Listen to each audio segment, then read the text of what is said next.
was just thinking this morning, my life used to suck. No, it's amazing. You want to know why?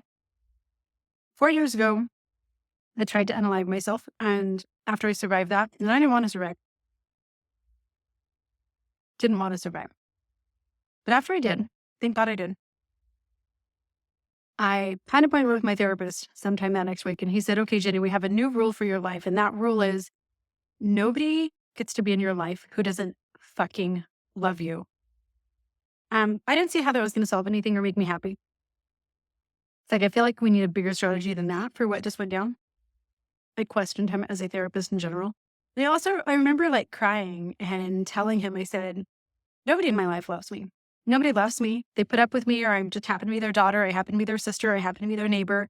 But nobody in my life loves me. And the person that I thought loved me just left me for a 19-year-old escort and 3 other women that he'd met on Bumble. So there's that. My kids don't love me. I don't even think my dog loves me. So, Nicholas, if I have to have a rule that only people who fucking love my guts get to be in my life, then I'm going to be completely alone. And I sat there crying my eyes out. Then I got to work and I started cutting off everybody who wasn't a big Jenny fan. Anyway, yada, yada, yada. 4 years later, this morning I had a couple of phone conversations with people from my past life who they're still kind of around, and I hated every single conversation. I just hung up on all 3 of them. The last person, I just said, thank you for calling me. I really appreciate that you want to be in my life.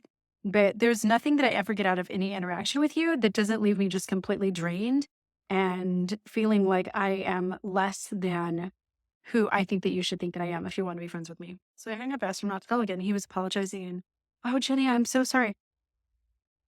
And you know what's funny? I'm fucking happy as hell. So happy. Because the only people, I live in this little bubble. I have this little Jenny bubble and I have paint in my armpits. The only people who get into my bubble are people who love me. If you don't love me, you don't get to come in my bubble, because people who come in my bubble who hate me, they're going to pop the bubble. My world is going to suck. It's going to smell like skunk farts and I'm going to be miserable. And honestly, I only have like 10 friends now. And you guys and Kevin and my amazing kid. What's up, kids? Everybody else, they're gone. I wish that I had known this when I was 5 years old, 12 years old, a 19-year-old college girl. I wish that I had known that the only people who belong in my bubble are people who would fucking die for me. People who love my guts. It's literally the secret to happiness.